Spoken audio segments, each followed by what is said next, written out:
রাত 10টার দিকে ফেরত আসি আবার ইফতেখারের অ্যাপার্টমেন্টে। একদিনের সফর আমার প্রায় শেষ।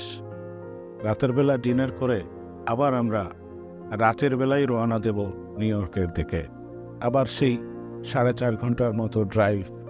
রাতে ড্রাইভ করতে খুব পছন্দ করে ইমতিয়াজ। তার ধারণা রাতের বেলা আমরা ফেরত যেতে পারবো। রাতে ফেরত যাবার আগে আমি আমার এই 2 বন্ধুকে নিয়ে একটা বিতর্কানুষ্ঠানের আয়োজন করি, আমেরিকা নিয়ে, তাদের দেশে থাকা নিয়ে এবং দেশে ফেরত যাওয়া নিয়ে। এই খুনসুটির মধ্যেই চলতে থাকে আমাদের রাতের আয়োজন। ইফতেখার বলে, আমি কনসালটেন্ট হিসেবে কাজ করি। তো আমি আমেরিকার বিভিন্ন শহরে আমার ক্লায়েন্টের ওখানে যখন যাই, তো আমি কখনোই মানে মর্যাদা কম পাওয়ার তো প্রশ্নই ওঠে না। আমি প্রথম শ্রেণীর নাগরিকের মতোই মর্যাদা পাই আমার কাজে কামে, বা আমি যেখানে বাসায় থাকি, আমার আশেপাশে বন্ধুবান্ধব। ধরেন এই উইকেন্ডে আমরা যখন আড্ডা মারি, তখন একটা বাঙালি বাসায় যাই বা দাওয়াতটা হলে ওদের সাথে আমাদের বেশি উঠা বসা। তবে আমার সাথে আমার এই অন্যান্য বন্ধুবান্ধবদেরও যোগাযোগ হয়। মাঝে মধ্যে আমরা ধরেন একসাথে গেলাম, একটু রেস্তোরাঁয় খেলাম বা একটা বারে গেলাম। তো আমি যেহেতু নন অ্যালকোহলিক, আমি ধরেন গিয়ে সোডা অর্ডার দিলাম বা কোক বা ফান্টা অর্ডার দিলাম, ওরা বিয়ার খেলো বা ওয়াইন খেলো। সেটা তো আপনার ক্ষেত্রে হচ্ছে। মনে করেন আপনার সমান যোগ্যতা নিয়ে যারা আমেরিকাতে আছে, তারা সবাই কি মনে করেন আমেরিকান মূলধারার নাগরিকদের মতো সুযোগ সুবিধা এবং সম্মান নিয়ে আছে? এটা এখন পার্সেন্ট টু পার্সেন্ট ভ্যারি করে। এটা অনেকটা ডিপেন্ড করে মানুষের পারসেপশনের উপর। এখানে এই দেশে আমি প্রথমে 5.5 বছর এমআইটিতে পড়াশোনা করেছি, তারপর বাইরে হয়ে এখন প্রায় 2 বছর ধরে চাকরি করতেছি। এটা আমি আস্তে আস্তে শিখছি, আস্তে আস্তে বন্ধুবান্ধবের কাছ থেকে দেখে শিখছি যে এই দেশে এই একটা কালচারাল ডিফারেন্সের জন্য যে ব্যারিয়ারটা রয়ে যায়, যেটা আমার মধ্যে কাজ করে সেটা ওদের মধ্যেও কাজ করে। এবং এই ব্যারিয়ারটা আমি যদি উদ্যোগ হয়ে ব্যারিয়ারটা ভাঙার চেষ্টা করি, ব্যারিয়ারটা খুব সহজে ভেঙে যায়। তখন তারাও তাদের মনের কথা বলা শুরু করে এবং আপনাকে এই দেশে যেটা বলে বাডি, মানে জানের দোস্ত, ওভাবে ফিল করার চেষ্টা করে। তবে এটা মেইনলি এই বন্ধুত্বটা বেশি হয় স্কুলে থাকা অবস্থায়। স্কুল বলতে মানে এই দেশে যেটাকে ইউনিভার্সিটিতে পড়াশোনা বলা হয়। আবার জিজ্ঞেস করি ইমতিয়াজকে। ইমতিয়াজের কাছ থেকে শুনি ভিন্ন কথা। ইফতেখারের ব্যাপারে আমার কিছু ডিসএগ্রি আছে, ভিন্ন মতামত। কিন্তু আমি মনে করি যে আমরা পজিশনের কারণে হয়তো বা তারা সম্মান করছে, আমরা সুযোগ সুবিধা পাচ্ছি আর্থিকভাবে হলো, কিন্তু আমি মনে করি যে তারপরও তাদের সাথে একটা যোগাযোগ কিছুটা আমাদের গ্যাপ আছে। সুতরাং ওই দিক থেকে দেখতে গেলে সেই যোগাযোগটা অবশ্যই থেকেই যাবে। একটা পর্যায়ে যে আমরা সেই ব্যারিয়ারটাকে করতে পারি না। হয়তো বা আমরা খুলছি, আমরা একসাথে ক্লাবেও যাচ্ছি, একসাথে বিভিন্ন রেস্টুরেন্টে যাচ্ছি, খাচ্ছি, কিন্তু একটা পর্যায়ে তারা হয়তো বা আমরা সেই ক্লোজনেসটা যেটা বাংলাদেশের নাগরিক বা বাংলাদেশির সাথে করতে পারবো, সেটা হয়ে ওঠে না। মানে আপনি বলতে চাচ্ছেন যে একজন আমেরিকান প্রকৃতপক্ষে আপনার বন্ধু হয়ে উঠতে পারছে না, বা তারা আপনাকে আপনার বন্ধু হিসেবে গ্রহণ করছে না? না, বন্ধু হিসাবে থাকছে, কিন্তু আমরা যে ক্লোজনেসটা হওয়া উচিত, যেটা বাংলাদেশের একজন সাধারণ বন্ধু, যে কোনো বিপদে বা সময় যদি আমি কল করি, একটা বাংলাদেশি বন্ধু চলে আসবে। সেটার মূল কারণ কি আপনি মনে করেন কি আপনার গায়ের রং নাকি আপনার ভৌগোলিক অবস্থান? আমি মনে করি গায়ের রং এদেশে অনেক আগে ছিল, 1960তেও। সেই জিনিসটা এখন কতটুকু আছে, তারা চেষ্টা করছে গায়ের রংটাকে বাদ দিয়ে তারা মানুষ হিসাবে সম্মান করতে, কিন্তু তারপর কিছুটা হয়তো থেকে যাবে, আমি জানি না ভবিষ্যতে কি। তারপরও সেটা অনেক চেঞ্জ হয়েছে, কিন্তু ভৌগোলিক কারণে এবং আমাদের অ্যাকসেন্ট, এগুলিতে কিছুটা ব্যারিয়ার রয়ে গেছে। মনে করেন আপনি একজন বাংলাদেশি, একজন বিদেশি, আবার এখানে ইউরোপের বা আমেরিকা ছাড়াও অন্যান্য দেশের শ্বেতাঙ্গ মানুষ কাজ করছে, প্রফেশনালরা কাজ করছে। তারা কি আপনার মতো, আপনি যেটা বলছেন যে কালচারাল ব্যারিয়ার তারা তৈরি করে রেখেছে, এটার শিকার হচ্ছে, নাকি এটা কি শুধুই আমাদের সাবকন্টিনেন্টের লোকজনের ক্ষেত্রে প্রযোজ্য হচ্ছে? আসলে ওইভাবে দেখতে গেলে সাবকন্টিনেন্ট না, আপনি বিভিন্ন ইউরোপ কান্ট্রি থেকে আর যারা আসছে, তাদের ইংলিশের ব্যারিয়ার নেই যেটা আমাদের আছে, যাদের অ্যাকসেন্ট আছে, আমাদের যেটা আমরা ফেস করছি, কিন্তু ওদের সেটা নেই। অ্যাকসেন্ট ছাড়া আর কি হতে পারে? এটা কি ধরেন কালচারাল ব্যারিয়ারটা প্রধান, নাকি উচ্চারণের বিষয়টাই প্রধান? এটা আমি মনে করি কালচারাল।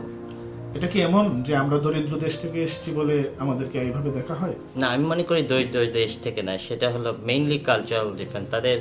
তাদের way of living style different আমাদের থেকে।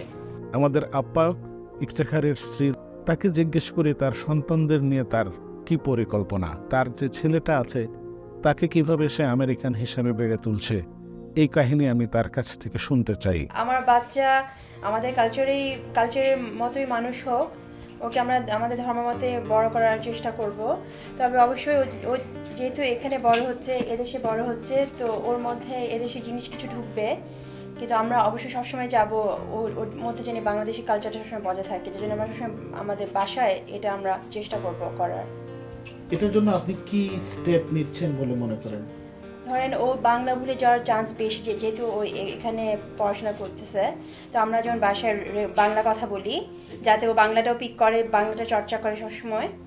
তারপর ধরেন আমরা ঈদগুলো সুন্দরভাবে সেলিব্রেট করি, এদেশে সবাই গেট টুগেদার করি। তারপর আমরা আমাদের ধর্ম মতো সব কিছু নামাজ রোজা করি, যার জন্য আমি চাই আমার বাচ্চা সেগুলো ফলো করুক। তবে ও আমেরিকানদের বাচ্চার সাথে মিশবে, কিন্তু আমরা স্ট্রিক্টলি চাই ও আমাদের মতোই ও বড় হোক, মানে আমাদের কালচার অনুযায়ী ও বড় হোক। আমরা সবসময় যেটা চেষ্টা করি ওকে বাংলা শেখানোর বা বাংলা কালচারের। ও আমাদের সাথে বসে বসে নাটক দেখতো, তো বাংলাদেশে আমরা যাওয়া আসা থাকবে, বাংলাদেশে ওর কাজিনদের সাথে সম্পর্ক থাকবে। তবে বাংলাদেশি কালচার বা বাংলাদেশের ঐতিহ্যের প্রতি আমাদের যেরকম দুর্বলতা বা আমাদের যেরকম ক্লোজনেস আছে, আমার মনে হয় না ওর অতটুকু হবে। ক্যাডেট কলেজের আমার দুই বন্ধু, একজন প্রকৌশলী হয়েছেন, একজন চিকিৎসক হয়েছেন। যিনি প্রকৌশল বিদ্যায় পড়াশোনা করেছিলেন বুয়েটে, সেই ডক্টর ইফতেখার, সে বুয়েট থেকে পাশ করে বুয়েটে কিছুদিন মাস্টারি করে চলে আসে স্কলারশিপ নিয়ে MIT-তে। তারপর আর ফেরত যায়নি। ফেরত সে কেন যাবে কিংবা যাবে না, এর কারণটা আমি তার কাছ থেকে জানতে চেয়েছিলাম। বাংলাদেশে আমি বুয়েটে শিক্ষকতা করতাম, তো বাংলাদেশে আমার কাছে মনে হয়েছে প্রতিটা পদে পদে এই পরিচয় দেওয়া লাগতো। আপনি মানে একটা বেসিক প্রবলেম হলো যে বাংলাদেশে যে কোনো কিছু করতে হলে আপনার কারো পরিচিত থাকা লাগবে বা ঘুষ দিতে হবে বা কোথাও গিয়ে পরিচয় দিয়ে জিনিস সিস্টেমটাকে অ্যাবিউজ করতে হবে, ন্যাচারালি কোনো কিছু আসবে না। এদেশে এসে দেখতেছে পুরোটা উল্টা। এদেশেও আমি নিজে কখনোই আমার নিজের কথা মানে যোগ্যতা বা পড়াশোনা বড়াই করি না, আমি যতটুকু সম্ভব লুকায় রাখি। আমি নিজেই এমনি কথা দিয়ে মানুষকে কনভিন্স করার চেষ্টা করি। আমার ভবিষ্যতে পরিকল্পনা আছে, আমি জানি না কতটুকু রিয়েলাইজেশন করতে পারবো আমার এই জীবনে যে দেশের জন্য কিছু করার। তবে দেশের আমি এতটুকু কনভিন্স না যে দেশের জন্য কিছু করতে হলে দেশের থেকে করতে হবে। আমার মনে হয় দেশের জন্য কিছু করতে হলে কারো যদি ইচ্ছা থাকে, বরং দেশের বাইরে থেকেও ভালো কাজ করা সম্ভব। বাংলাদেশে কোনো কিছু করতে হলে আমলাতন্ত্রের মধ্যে দিয়ে যেতে হয়, যেটাতে আপনার জীবনে, আপনার কর্মজীবনের, বাংলাদেশে ইভেন যারা প্রফেশনাল হিসেবে কনসালটেন্ট হিসেবে কাজ করে তাদের যে শ্রম ঘন্টা দেয় তার একটা নন সিগনিফিক্যান্ট পোর্শন যায় এই ব্যুরোক্রেসি নিয়ে ডিল করার জন্য। এদেশে এসে কাজ করে দেখতেছে ওই জিনিসগুলো নাই, ওই ব্যারিয়ারগুলো এরা যতটুকু পারে মিনিমাইজ করে ফেলছে। তো এরকম ওয়ার্কিং এনভায়রনমেন্ট যদি পাই, আমার তো মনে হয় না আমার দেশে ফিরে যেতে কোনো আপত্তি থাকবে। আবার আমার আরেক বন্ধু ডক্টর ইমতিয়াজ, সে চট্টগ্রাম মেডিকেল কলেজ থেকে পড়াশোনা করে ডাক্তারি পড়তে আসে আমেরিকায়। সেখানে পড়াশোনা শেষ করে এখন সেখানে প্র্যাকটিস করছে। বাংলাদেশে ফেরত যাওয়া নিয়ে তার কি চিন্তা, সেটাও আমি তার কাছ থেকে জানতে চাই। আমি এখনো চিন্তা করিনি বাংলাদেশে ফেরত যাবার। আমার এখন অনেক কিছু শিকার আছে। আমি শিখে যদি আমি মনে করি যে হ্যাঁ আমি একটা পর্যায়ে গেছি, তারপর আমি চলে যেতে চাই।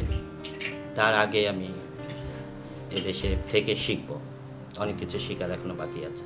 আমার ইচ্ছা আছে আমি দেশে চলে কিছু করার, সেটা হয়তো বা দেশে চলে যেয়ে অথবা এখানে থেকেও দেশে কিছু স্পেশালাইজড হসপিটাল করা। এই সাক্ষাৎকার নেয়ার 23 বছর সময় পার হয়েছে। ইফতেখারের ছেলে অনেক বড় হয়েছে, সে নিশ্চয়ই আমেরিকার কোনো প্রতিষ্ঠানে এখন চাকরি করে। আমাদের যে বন্ধু ইমতিয়াজের গল্প আপনাদের শুনিয়েছিলাম, সে কিন্তু দেশে ফেরত এসেছিল, দেশে কিছু করারও চেষ্টা করেছিল, কিন্তু এক মারাত্মক দুর্ঘটনায় সে বছর কয়েক আগে মৃত্যুবরণ করে, যে কারণে তার কোনো স্বপ্নই পরবর্তীতে আর সফল হতে পারেনি। ইফতেখার আরও ভালো অবস্থানে এখন আমেরিকাতে আছে। আবার আমেরিকায় গেলে আবার তার খোঁজ নেব, আবার দেখব, আবার তার পরিবর্তিত অবস্থানের খবর জানার চেষ্টা করব। আমরা ফেরত আসি আবার নিউ ইয়র্কে।